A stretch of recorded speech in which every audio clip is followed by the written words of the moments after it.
Ketua accident kerja hamba report ni mistake maka gate number 2 jongka school ba Nehu di halor kan arngat ki student ki badi jongka chemistry department dong bakla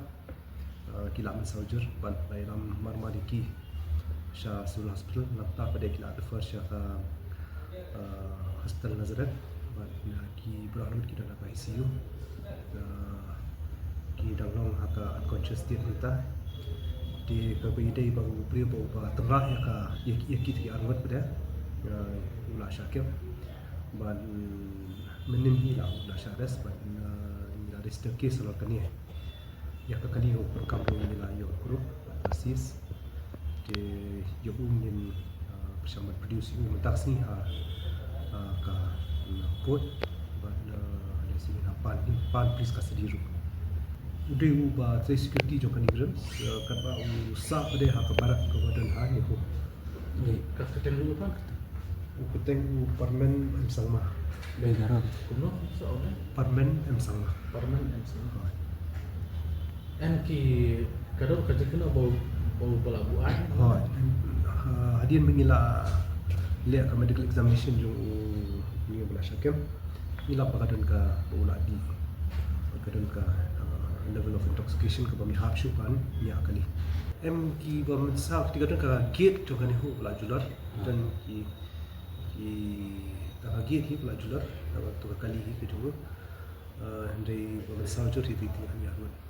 iya manta kum ka tu kamnya di labu hi ka section ka ba hi ka ba chwat hi ka ban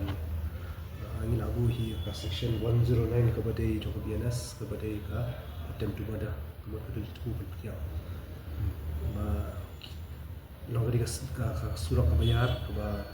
laban I syai mat kadi ka surat dobek di banchu yat be kan harta kadi ka cakap balong ba bala phalang ka light ka badan tu kam di ka cakap bedum di nilabu hi di ka section ki ka ya tentu ada ya kata ya ka kali nasi di nin hab MVI inspection. Yes, apart from the traffic sections under MVI, we have 183, 84, 85, 183, 184, 85. We have also mischief. We also have attempt to murder 109 under BNS. So this is not a traffic case per se. We are taking this. This is going to be investigated by the police station. I see number one is prima facie it appears that he has and it is fact that he has consumed alcohol, so that is the prima facie reason, but we will see whether there was any other reason, because it is an open space, lighted area, and to drive in such high speed and not to see two pedestrians walking,